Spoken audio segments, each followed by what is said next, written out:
Hello, we're moving on in lesson 9, the Great Depression. We left off with the bonus army in part 1 of the lesson, and now we're moving to international affairs. The open door shuts. In September of 1931, Japan invaded Manchuria and China. This was a flagrant violation of the League of Nations covenant, and a meeting in Geneva, Switzerland was arranged. We had talked previously about the Geneva Convention that had met following the American Civil War, and more Geneva conventions will meet in the post-World War I era leading up to World War II. Instead of driving Japan out of China, the meeting drove Japan out of the League of Nations, thus weakening it further. Secretary of State under Hoover, Henry Stimson, did indicate that the United States would not interfere with a League of Nations, but would place an embargo on Japan, mostly steel and oil. That actually takes some time. That embargo is not going to be enforced until the presidency of Franklin D. Roosevelt, when Stimson will serve as Secretary of War.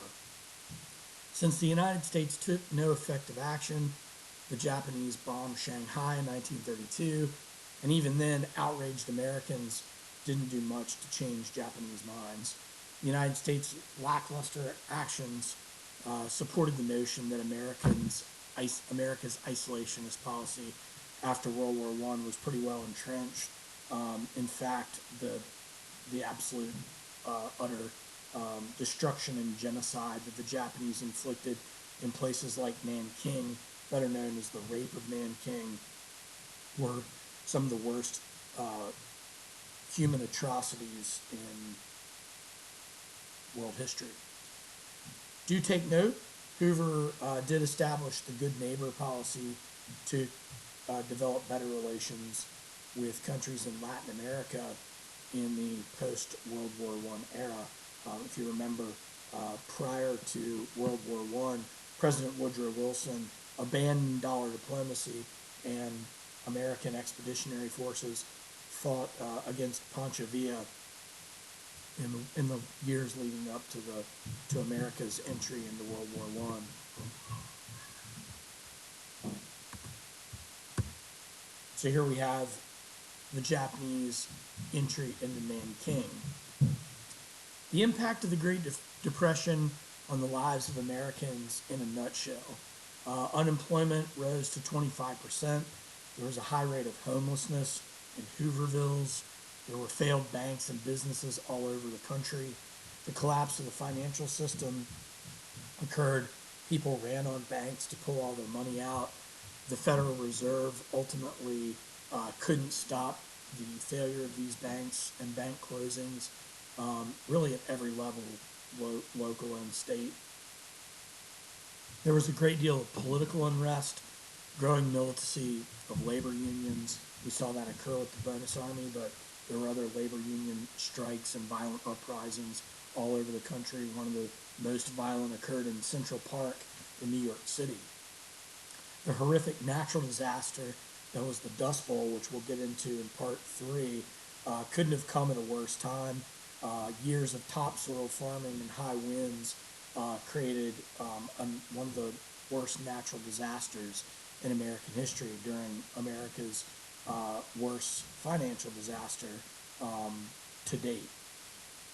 Major farm foreclosures and mass migration occurred as farmers could not afford to keep their families fed and had to find jobs elsewhere. This is the premise of John Steinbeck's The Grapes of Wrath. Here we have wanted a decent job, a family man, 44 years old. These two guys that were trying to get jobs on the corner, soliciting for any job they could get. Hoover's Poor Farm Tobacco Fund. These are kids and their families living in Hoovervilles. Hard times are still hoovering over us. This is one that this car would have probably retailed for about $4,000 or $5,000 in this era. It says $100 will buy this car, must have cash, lost all in the stock market. This is what a Hooverville would have looked like in a major urban center. Jobless men keep going. We can't take care of our own. It's a local sign in a town that was put up by the Chamber of Commerce.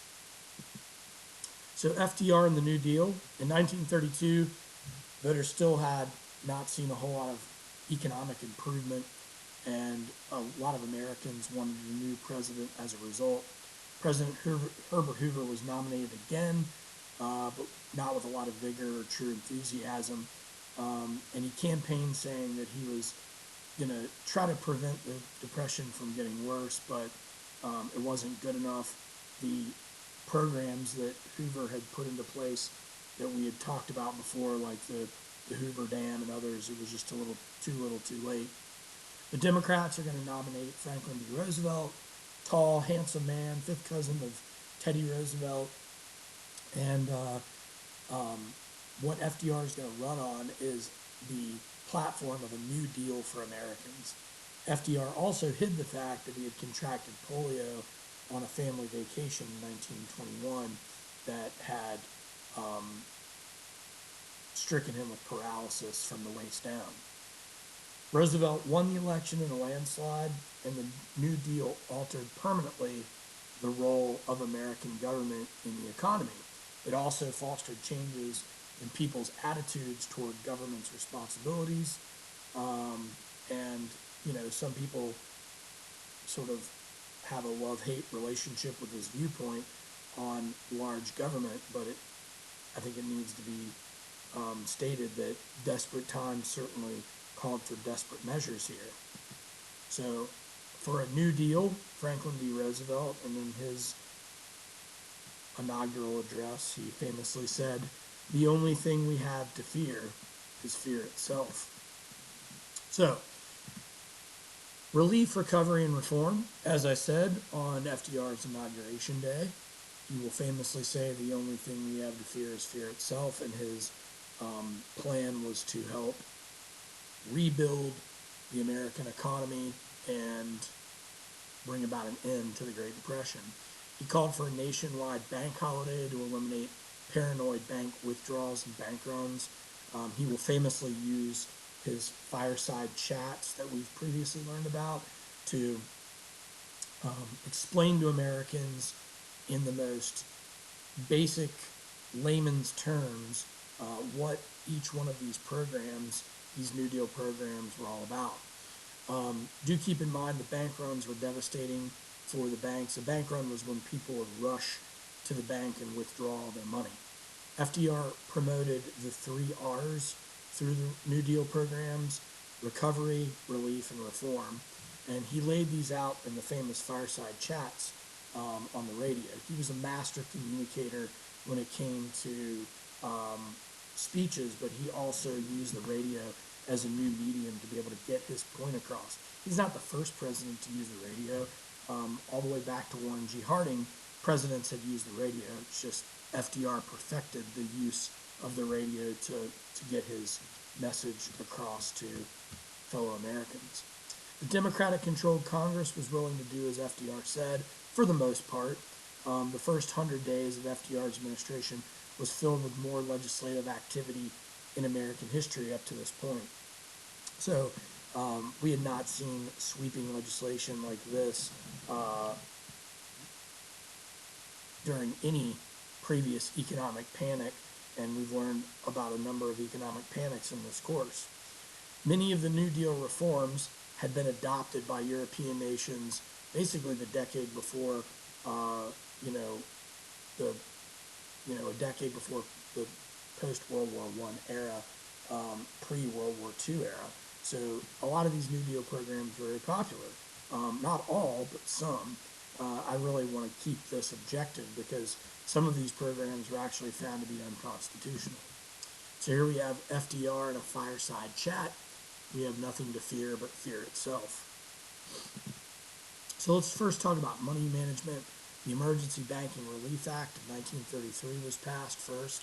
FDR declared a 1 week bank holiday, and the 100 Days Congress passed what became known as the Glass-Steagall Banking Reform Act that provided the Federal Deposit Insurance Corporation, or the FDIC.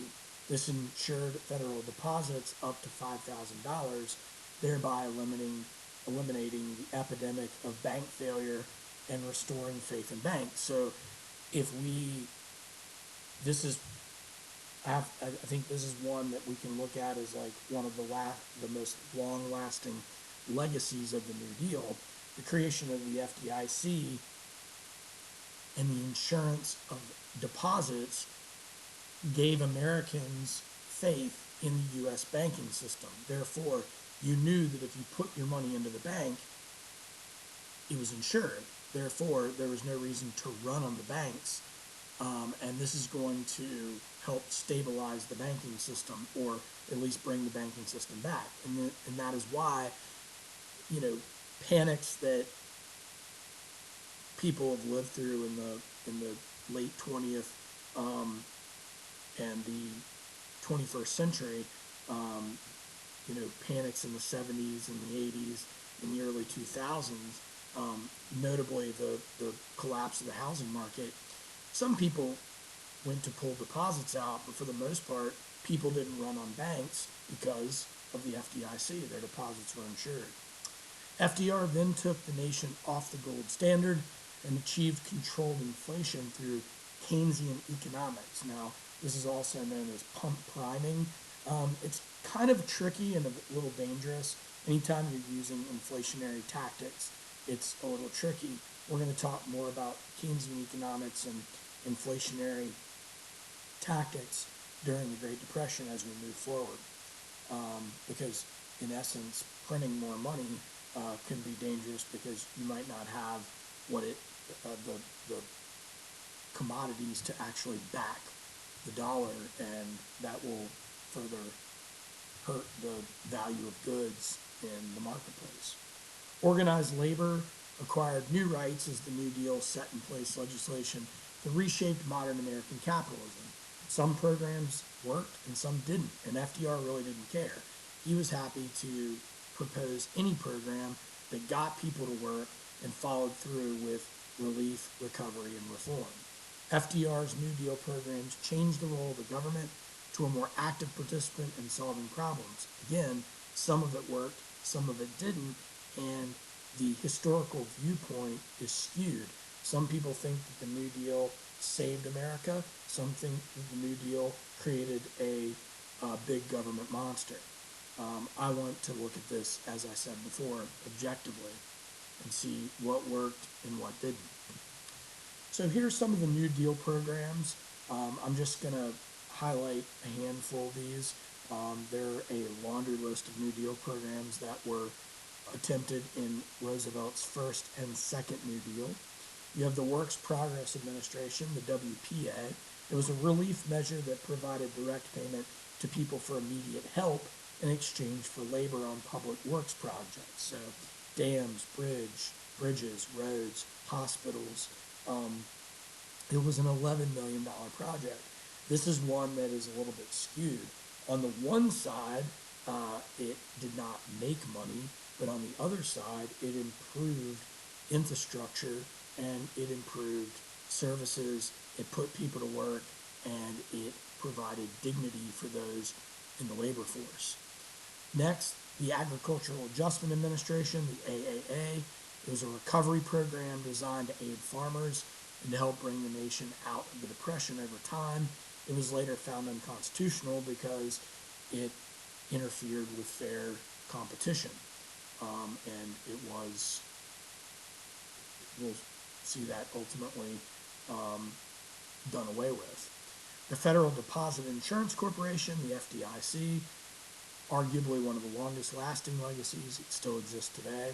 And then the Security and Exchange Commission, the SEC, they were established to, the SEC still exists, is established to regulate and protect against unsound banking, investment practices, and to regulate Wall Street.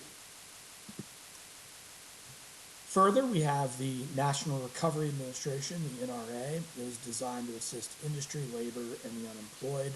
Similar to the Agricultural Adjustment Administration, it was found unconstitutional because it violated fair market competition. The Social Security Act, the SSA, offered safeguards for workers after retirement, also widowed women and orphan children. This was a program that was only supposed to last a decade, and it still exists today. The Civilian Conservation Corps, quite honestly, I think this has one of the greatest legacies, the CCC. It helped build local, state, and national parks. It put young men to work, and in return, paid their families for their labor. The young men were provided shelter and lodging, and also food to build parks like Douthit State Park, outside of my hometown, Clifton Forge, Virginia, and other state parks in Virginia and other states all over the United States. The CCC Museum is located here in Virginia, not far from Richmond, in Chesterfield at Pocahontas State Park. Tennessee Valley Authority, the TVA, which we talked a little bit about in part one, it had been, a similar bill had been proposed during the Hoover administration, but had been rejected. This is going to establish a series of dams, hydroelectric dams, to prevent flooding and provide hydroelectric energy to people throughout the Tennessee River Valley, and other states will adopt these hydroelectric dam projects as well. Not everybody was happy about it though, because some entire villages, towns had to be completely flooded to allow for the building of these hydroelectric dam projects. So this is a description of the New Deal legislation, the years enacted, and the description of these programs. So this goes beyond the major programs that I explained to you guys. I'll let you guys take a look through these New Deal programs. We have the Agricultural Adjustment Administration, which was the farming program that we discussed, the Civil Works Administration, which was temporary job relief, the Civilian Conservation Corps to build the state and national parks, the Farm Credit Administration to lower mortgage rates for farm owners, the Federal Deposit Insurance Corporation to insure and stabilize bank deposits, the Federal Emergency Relief Act to relieve the poor and unemployed, the Glass-Steagall Act to regulate investment banking, Homeowners Loan Corporation that allowed people to keep their homes, the Indian Reorganization Act that abandoned the federal policy of assimilation that we learned about earlier in the semester through the Dawes-Severalty Acts, the National Recovery Administration, which we just discussed, related to the relief to and recovery of American factories and industry, Public Works Administration, which was a large public works project all over the country, Resettlement Administration. This allowed the resettlement of poor tenant farmers. Securities Act of 1933 created the SEC, which we just previously talked about, still exists today. And then, of course, the Tennessee Valley Authority. This is the regional development program to create hydroelectricity in the Tennessee River Valley. And then moving on to the second New Deal, we had the Federal Crop Insurance Corporation that helped not only farmers but ranchers and folks involved in agriculture and livestock production. The National Labor Relations Act that still exists today to help the rights of workers and the ability for unions to collectively bargain for labor rights and higher wages. The National Youth Administration, part-time employment for college and high school students. Rural Electrification Administration that still exists today to provide public utilities to rural areas. Social Security Act, which we discussed previously, aid to retirees, the unemployed, disabled, and the widowed. Surplus Commodities Program provided food to the poor. This still exists today. This will evolve into the welfare programs that'll be expanded upon during the presidency of Lyndon B. Johnson. And then the Works Progress Administration, which was a jobs program that existed from the New Deal all the way through into the middle of the Civil War, the middle of World War II, not the Civil War, my apologies, that we talked about previously as well. So this is near and dear to my heart. This is Douthit State Park near Clifton Forge, Virginia, that was built by the Civilian Conservation Corps, the CCC. Here we have the Works Progress Administration. These guys are working on building a road. This is the Agricultural Adjustment Administration, the AAA, that was later found unconstitutional. This is the FDIC, the Federal Deposit Insurance Corporation, and you see that sticker on every major bank to ensure that your deposits are insured.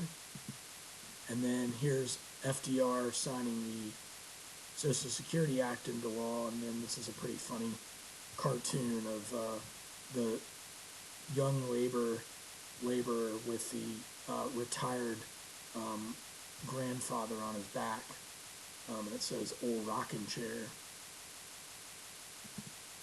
This was the symbol of the National Recovery Administration, the Blue Eagle. And then this is a pretty comical political cartoon that came from FDR's critics, and it shows all of these New Deal programs like the Works Progress Administration and the Public Works Administration and the Agricultural Adjustment Administration. They're like, all these little kids, ring around the rosy, pocket full of posy, ashes, ashes, they'll all fall down, just kind of showing that Roosevelt's willing to try anything and these programs will ultimately fall apart. So that's where we're going to pump the brakes for today for the second part of the Great Depression. Let me know if you guys have any questions. Take care.